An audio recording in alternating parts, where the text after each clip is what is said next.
Vocês estão prontas, crianças? Estamos, capitão! Fala, galerinha, beleza? Estamos aqui para mais uma aula da nossa disciplina de Ciências da Natureza do 7º ano. Vamos para a nossa aula de número 13. Isso mesmo, já estamos na aula de número 13. E hoje nós iremos estudar, continuar estudando o conceito de energia. Só que agora nós vamos ver a relação da energia com os seres vivos. Hoje nós vamos ver qual é o papel que a energia desempenha na vida dos seres humanos, certo? Então esse é o tópico da aula de hoje. Então vamos começar. Bom, o primeiro ser vivo que nós vamos estudar são as plantas. E aí já tem uma primeira pergunta bem importante. Professor, as plantas têm superpoderes? Por que eu faço essa pergunta? Ora, você já viu uma planta com um prato de arroz, feijão e carne comendo? Você já viu alguma planta tomando sorvete? Ou você já viu alguma planta bebendo água? Hein? Se você parar para pensar, como é que as plantas se alimentam? Porque você nunca deve ter visto uma planta comendo um cachorro-quente. Então, é muito importante que nós entendamos como é que as plantas se alimentam. E aí você vai entender ao longo do raciocínio que, entendendo o funcionamento da alimentação das plantas, nós vamos entender como nós obtemos energia para caminhar, para cantar, para ouvir música e fazer nossas atividades. Então, nessa primeira parte, nós vamos tentar entender qual é o alimento das plantas. É isso mesmo, as plantas elas se alimentam, só que elas não comem carne. E sim, elas trabalham com transformação de energia. Tudo bem? Bom, como as plantas elas nascem, crescem, se reproduzem e morrem, elas são consideradas partes dos nossos ecossistemas da Terra. Então, gente, a planta ela pode estar lá paradinha, sem fazer nada. Você pode pensar que ela não é um ser vivo, mas ela é um dos seres vivos mais importantes que nós temos no nosso planeta Terra. Ela é tão importante que ela está no topo da cadeia alimentar. Então, quando vocês estudarem a cadeia alimentar, vocês vão entender que as plantas elas são objetos muito importantes para a estruturação dos ecossistemas. Certinho? Bem, mas para que esse ciclo de vida, de nascer, crescer, se reproduzir e morrer aconteça, é necessário que elas façam um processo bastante importante para todos os seres vivos. Eu vou falar de novo. Esse processo é bastante importante para todos os seres vivos da Terra. Ele é um processo essencial para a vida terrestre, que é o processo de fotossíntese. Professor de arte, nome é esse? Fotossíntese. Esse nome aqui, gente, ele é a junção de dois nomes. É a junção do nome foto com a junção do nome síntese. Foto, gente, tem a ver com luz. E síntese tem a ver com transformação ou criação. Então, nós vamos entender aqui que a síntese ela é a transformação de luz. E no próximo slide você vai entender melhor esse processo de transformação de luz, certo? Então, aqui nós temos um esqueminha muito interessante. Eu tenho aqui uma planta, que ela tem frutos, folhas, raízes, e ela está fincada no solo, ok? O que é o processo de fotossíntese para essa planta? O que acontece é o seguinte. A planta ela está fincada no solo, ou seja, ela tem raízes no solo, certo? Então, o que acontece? Quando a água e os sais minerais que tem na terra, eles entram em contato com a planta por meio das raízes, a raiz ela tem a função de puxar, de sugar a água da terra e os sais minerais e levar até as folhas através de vasos. Isso mesmo.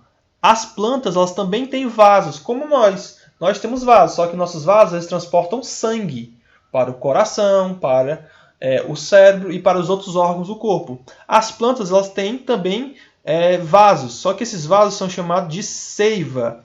Então, é como se ela alimentasse toda a planta com essa mistura de água com sais minerais. Ok? Então, essa seiva, ela chega até as folhas e aí acontece um segundo processo, né? A folha, isso mesmo, a folha da planta, ela absorve os raios luminosos do sol. Ou seja, ela absorve luz solar, né? E ela absorve como, professor? Por meio de uma substância que as plantas têm, que elas produzem, chamado clorofila. Clorofila, ok? Então, a clorofila é uma substância que dá essa cor verde para as folhas das plantas. Então, quando você vê uma planta com as folhas todas verdinhas, é que ela tem clorofila. E aí, gente, o que vai acontecer nesse processo de fotossíntese? Essa seiva, essa água, né, com sais minerais que chegaram nas folhas, juntamente com a luz do sol que elas absorveram e com essa aqui, ó, esse símbolozinho aqui, ó, CO com esse 2, isso aqui é gás carbônico, certo? Então, vamos recapitular. As plantas, elas absorvem a água pelas raízes, essa água com sais minerais vai até as folhas. A folha, como ela tem clorofila, ela consegue absorver a luz solar e ela absorve gás carbônico, né? Essa molécula aqui, ó, CO com 2, gás carbônico. E aí, gente, essa reação de água com sais minerais, luz solar e gás carbônico produz oxigênio, isso mesmo, o ar que nós respiramos, oxigênio, e produz também glicose, certo? Glicose nada mais são do que os açúcares e o alimento das plantas. A planta, ela essencialmente se alimenta de glicose juntamente com essa reação química, né, de luz solar, gás carbônico e água com sais minerais. Então essa reação ela produz oxigênio e glicose para as plantas. Tudo bem? O que vai acontecer aqui? Na verdade, vai acontecer uma transformação de energia luminosa da luz solar para energia química, para a produção de glicose, desse açúcar, desse alimento das plantas. Tudo bem? Esses organismos que a gente chama de fotossintetizadores, que são organismos que fazem fotossíntese, usam a energia luminosa do Sol para produzir os açúcares a partir do gás carbônico, como eu falei, o CO2, e a água. Tudo bem? A partir do gás carbônico e da água, eles produzem esses açúcares. Ou seja, você pega energia luminosa, que é os raios solares que vêm do Sol, a luz do Sol, e transforma ele em açúcares. Tudo bem? Então você tem aí uma transformação energética. Como eu falei, transforma energia luminosa em energia química. Então as plantas, senhores e senhoras, são máquinas que transformam energia. Bom, e o que ela faz com essa energia química que ela transforma, né? O que ela faz com essa energia? Parte dessa energia é para a própria planta, para ela continuar viva. Então, parte dela vai para a respiração dela, ou seja, para ela começar o processo todo de novo, de fotossíntese. Tudo bem? E a outra parte dessa glicose, desses açúcares, é armazenada em algum recipiente da planta, né? Pode ser no caule, pode ser nas folhas. E aí o que acontece? Essa energia armazenada, né, esses açúcares, eles podem passar para outros seres vivos, se esses seres vivos comerem as plantas fotossintetizantes. Ou seja, se você tem um panda que come uma folha, ele está, na verdade, obtendo energia a partir da folha.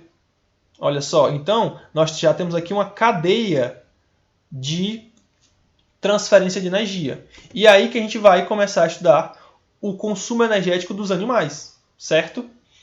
Como é que nós, organismos heterotróficos, essa palavra aqui você já deve ter estudado no 6º ano, heterotrófico são organismos que não produzem o próprio alimento, certo? Então nós, seres humanos, nós não somos igual planta, que produzimos nossos alimentos. Nós temos que obter alimento de outras fontes. Tudo bem? Então, os animais utilizam a energia produzida pelos organismos fotossintetizantes direta e indiretamente na alimentação. Ou seja, quando o animal come uma planta, ele está obtendo energia do organismo que produz fotossíntese. Se eu, um ser humano, estou comendo o animal que comeu aquela planta, eu estou indiretamente obtendo energia via energia do organismo fotossintetizante, ou seja, do organismo que fez fotossíntese. Por que eu estou falando organismo fotossintetizante e não estou falando só planta? Porque tem outros organismos que também fazem isso. Tem bactérias e algas que que fazem o processo de fotossíntese. Tudo bem? Então, parte dessa energia é transformada em outras formas de energia. Certo? Então, quando você come um alimento, você transforma aquela energia química em outras formas de energia, ok? Como é que nós usamos essa energia que nós obtemos dos alimentos no nosso corpo? A energia química presente nos alimentos que consumimos é transformada em outras formas de energia, como o trabalho, ou seja, essa energia que a gente obtém dos alimentos serve para a gente ter energia para caminhar, para correr, para falar, para pensar, para ler um livro, para estudar. Então é energia transformada em trabalho. E outra parte, né, dessa energia que nós obtemos dos alimentos é transformada em energia térmica para manter o corpo humano aquecido. Nós, seres humanos, nós temos uma temperatura corpórea, ou seja, a temperatura do nosso corpo, muito bem definida. Né? Nós, quando estivermos estudando mais a fundo sobre a temperatura, nós iremos ver qual é a temperatura do nosso corpo e por que ela não muda tanto. E quando ela muda, isso é um sinal de alerta. Grande parte dessa energia que nós obtemos dos alimentos é para a realização de trabalho e a energia térmica, ou seja, energia que envolve temperatura, certo? Bom, mas se eu quiser saber qual é o valor de energia que esses alimentos têm? Bem, gente, o valor energético dos alimentos é medido em calorias, né? E o que seria esse valor energético? Gente, esse valor energético nada mais é que a quantidade de energia que o corpo recebe quando você come esse alimento, né? Pode ser uma carne, pode ser uma fruta, né? Pode ser uma salada, pode ser arroz, pode ser batata frita. Então, quando você come esse alimento, você adquire energia. E a quantidade de energia que você adquire ao comer esse alimento é chamado de valor energético, certo? E aí, por que o valor energético ele é medido em calorias? Gente, a caloria ela é uma grandeza da física, ela é uma unidade da física, certo? A caloria, na verdade, é a quantidade de calor necessária para elevar 1 grau Celsius a temperatura de 1 grama de água sob pressão ao nível do mar.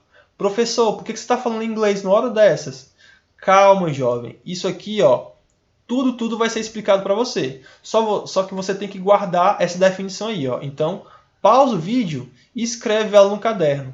O que é a caloria? É a quantidade de calor necessária para elevar 1 grau Celsius a temperatura de 1 grama de água sob pressão ao nível do mar. Então, a energia que nós consumimos dos alimentos, ela é medida em calorias, certo? Só que os alimentos, eles possuem muitas calorias. Então, para facilitar, nós usamos, na verdade, a quilocaloria. Ó, esse 1 kcal é a quilocaloria. 1 quilocaloria é equivalente a 1000 calorias, tudo bem? Vamos olhar aqui alguns exemplos de como nós achamos o valor energético de alguns alimentos, certo? Aqui eu tenho 2 tabelas, né, 2 rótulos que tem atrás dos alimentos, certo? Então, pacote de arroz, pacote de feijão, pacote de cuscuz, todos esses têm uma tabelinha atrás que você nunca deve ter percebido. Mas essa tabela ela mostra a quantidade energética que aquele alimento possui. Ó. Bem aqui no valor energético, ó, ele mostra que o valor, ó, 81 kcal, ou seja, né, esse alimento aqui ele tem 81.000 calorias, 100 gramas, ó, uma porção de 100 gramas tem 81 quilocalorias. Ó, esse outro alimento aqui, ó, 20 gramas dele tem quantas calorias? 75 quilocalorias ou 75.000 calorias. Quando você agora pegar um alimento, olhar atrás da embalagem, ver aquele rótulozinho, aquela tabela, você procura o valor energético dele. E aí você vai ter uma noção de quanta energia você está consumindo daquele alimento. Tudo bem? Ah, professor, mas eu não quero fazer isso. Pois é, então você vai ter que fazer, mesmo que não queira fazer. Por quê? Porque essa vai ser a nossa atividade de semana.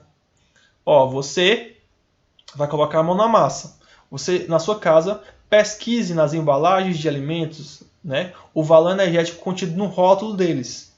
Igual o rótulo aqui, ó, que eu mostrei para vocês, certo? Esse rótulo aqui, ó. Então você vai, pesquisa na sua casa esses rótulos e aí você vai fazer o quê? Você vai escrever a quantidade em gramas ou porção desse alimento que corresponde ao valor energético. Eu dei um exemplo aqui, ó, por exemplo, arroz branco.